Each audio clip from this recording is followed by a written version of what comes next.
In this video, I want to talk about what assets and liabilities are in relation to your therapy practice. So let's get into that. Hello, my name is James Taylor. I'm an online counsellor, hypnotherapist, life coach, hypnotherapy supervisor.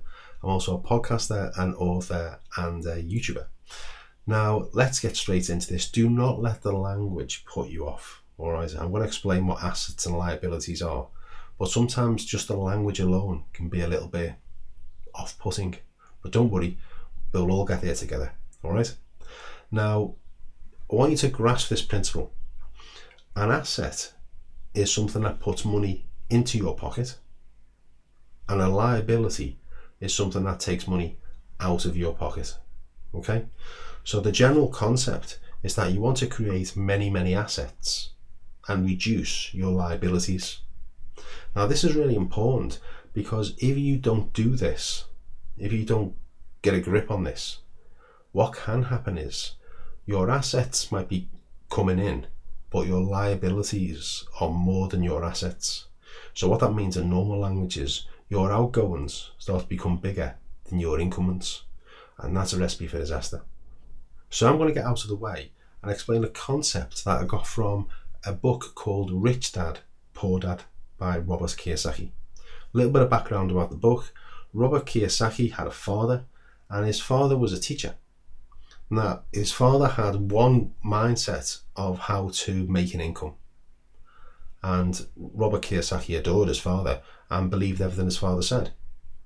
But then he had a friend, and his friend had a father who owned his own business. And Robert Kiyosaki started to pick up little life lessons from his friend's father. And some of the opinions of his friend's father were in direct conflict with what his own father thought. So he began to question, well, they can't both be right. So which one is the truth? So this is a concept from Rich Dad, Poor Dad. I'll put the Amazon link for it in the description below. It is a fantastic book, and it's quite easy to read as well. I'm not a fan of jargon. I'm not a fan of tax and business, money related things, but I have to be okay to get along with it because I've got to have a knowledge to make it work for me as opposed to it working against me and I don't even know. All right, so I'm going to get out of the way. I'm going to put a slide on the screen, like a little drawing that I've done, and it'll explain what this is all about. So let's look at that. Now, as I mentioned before, we're going to be talking about income and we're going to be talking about expenses. Now, there's two other words that you need to be aware of. One of them is assets and the other one is liabilities. Now, like I mentioned, one brings money into your pocket, one takes it out. Now, this is what a poor view is, and this is one that I had for so many years until I realised this wasn't the way to be. This is the poor view. The poor view is money comes in, there's your income, and it goes out on expenses, and then it's gone. And that is what the majority of people, how they live their lives. And it's not the best. Now, a better way is a middle view.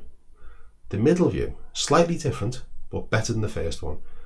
Your income comes in, it goes out on your liabilities and your expenses, and then it's gone. And I'll explain more about this in a moment. And the wealthy view is very different entirely. The wealthy view is you create assets, and those assets bring you an income. So really, the wealthy view, if you can, always try and go for the wealthy view. So let's talk about the worst one out of the three, the poor view. Like I said before, this is one that I used to have. And I used to feel a bit like Oliver, you know, where with his begging bowl out. And I used to laugh, and this is in my previous career. And I used to say to people I used to work with, I don't know why they call it getting paid. All I do is hold it for a short while, and then everyone else takes it. And there was the tax, there was the mortgage, there was bills, there was petrol, there was, it just went. And like I mentioned before as well, there was a problem with that because my outgoings were more than my incomings. And in my previous career, the only way I could compensate that was to work overtime. and I was living outside of my means. Not a good way to be. And I'll probably do another episode on money around this, but a certain incident happened and I thought, I need to get better at this. So that's the poor view, and it's what the majority do. Now, the reason that the majority do it is because they don't know there's other ways of doing this, or only a small percentage do. So I want this video to really help you, okay? Now, the one up from that is the middle view. Now, the middle view, slightly different from the poor view, but still not great. What happens is your income comes in, it goes out on your liabilities, and through and it becomes an expense, and then it's gone as well.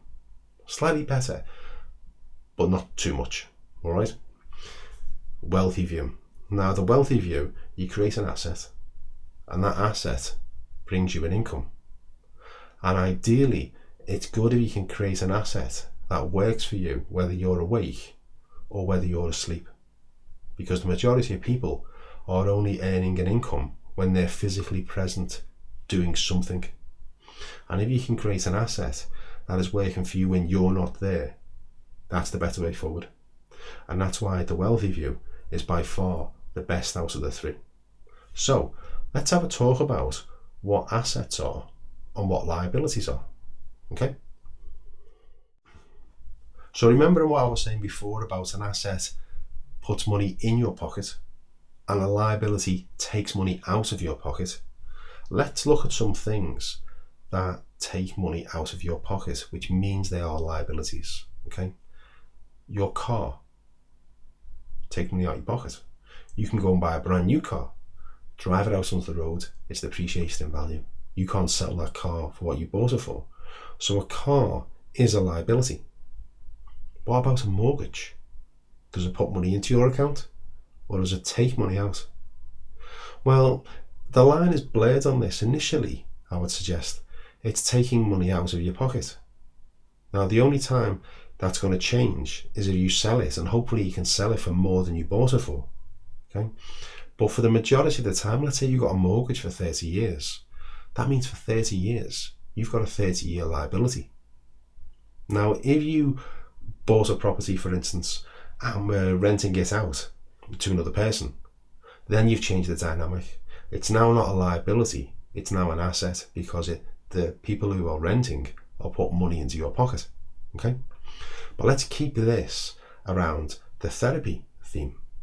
So a liability could be, well, maybe you've got a web designer. Maybe you have a software that you have a monthly subscription to pay. Maybe you have some hardware that you need to buy. Well, is that a liability or is an asset within the grey area again? So things that are definite liabilities. A mobile phone, it's a bill that you pay. It's a web designer, liability. Insurance, possible liability. And have a think what liabilities you may have in your therapy business, or even in your personal life as well. It's good to get rid of as many liabilities as you can. Now, let's have a think about what assets are. So let's say you've bought a camera, and the camera cost money, so you spent out for it, but the benefit of having the camera means that you can now see clients online. So that becomes an asset. You see, the camera is now an asset because the camera enables you to generate an income because of having the camera. Without the camera, if you're working online and you haven't got a camera, well, you can't see Zoom clients for a start. What about a web page? Got a website. Is that an asset or a liability? What do you think? Well, it all depends. There's the cost of having the website built, and if the website is performing, great. If it's generating income, then it's an asset. If the website is not performing, but you're paying a web designer for it, for the upkeep, and it's not performing, it's now a liability. So see how there's a grey area with this. Let's say you've got a mobile phone for your business. What do you reckon? Asset or liability? If you say an asset, you'd be correct, because the mobile phone helps you engage with potential clients to get them on board to become clients? What about an automated software that you might have? What about that? Asset or liability? If you said asset, you'd be right again, as long as it works, okay? But these are all things that you really need to be present for. The camera you need to be present for. The mobile phone you need to be present for. But let's think about some ideas that you could create, which would be an asset, but doesn't mean you're there all the time. And I'll share a few of mine with you. Now, I've got a podcast channel. Now, the podcast channel is an asset, not a liability, because the podcast channel allows me to reach a wider audience because it's a podcast and the word of mouth aspect kicks in. And it's an asset because people might listen to my podcast and I put my contact details in the show notes, and then they can contact me to have a consultation to see whether we'd be a good fit. Now, the beauty of having a podcast is the person who's listening to the podcast feels as if they know me, but I don't know anything about them. So it's building up this rapport without me even knowing they exist. Okay, so a podcast is a fantastic asset to have. A YouTube channel, same thing. It allows me to spread the word of who I am far and wide. And not only it happens because I put the work in, but if I get it right, the YouTube algorithm kicks in as well. Now, I don't know how you found this YouTube channel. Was it because you saw a post somewhere else where I got named, or did YouTube suggest it? I don't know. But it's an asset because I can be fast asleep and someone anywhere in the world is watching a video from my YouTube channel. So it's an asset. Another asset that might be a good idea is if you have a blog page on your website. Now, of course, you have to put the time and the effort in to create the blog. But if you have a blog page on your website, what happens is, just like an asset of a podcast or a YouTube channel, someone can be reading your blog while you're fast asleep. If you do have a blog on your website, ensure you have a button on there for the person to book a consultation with you if they need to. Make it easy for them, all right? So a blog is an asset. What about if you have a book or a book, depending on where you're from? Fantastic way to have an asset. I've got 3 at the moment, all on Amazon, and one of them is an Amazon #1 bestseller. But I've already written another 28 books that are just in the pipeline that I'm going to be releasing every 6 weeks, and they're books for children. Fantastic. I'll really enjoy doing them. They've all got a therapeutic aim. They're all based, so there's a niche and there's a need. But they will be assets for me because, again, just like before, I can be fast asleep and someone can be buying my book off Amazon and I don't even know who they are. So it's another asset. So I've got some homework for you if you're up to the challenge.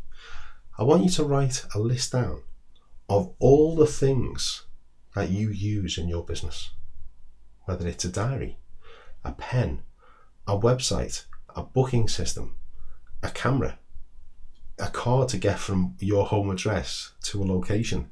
Think about all the things that you use to make your business run, or even if you haven't got a business, all the things that you might expect to have for your business to run, and start maybe highlighting one colour, these are all the assets, and another colour, these are all the liabilities, and have a real think about, are the assets bringing in more than the liabilities are taken out? Because I think we're always going to have liabilities, always. I don't think, well, I certainly haven't come across a way where there's a situation where no liabilities exist. But the idea is you reduce them as much as you possibly can. So this might be a software. Maybe it's a software that you pay for once a year, and it removes such a headache, and it reduces so much time having to spend for you physically doing it. It actually gives you more time to be able to do the thing that you want to do. So that would be an asset, even though it's an expense, but it's not a liability. You see, it's an asset because it brings money in, but it has been an expense because you've had to pay for it. So make a list of everything that you think might be an asset or a liability. Maybe put the actual figures next to them and add them up at the end and see if you can increase your assets and reduce your liabilities. All right. Everything I've spoken about, the books that I've written, and Robert Kiyosaki's book as well, they'll all be in the description below. But I really hope this has helped. So this is James from Therapy Business School, and my very best wishes from me to you. Bye-bye. Oh, one last thing. I've also created a Facebook group for therapists, and the link for that will be in the description below. Bye-bye.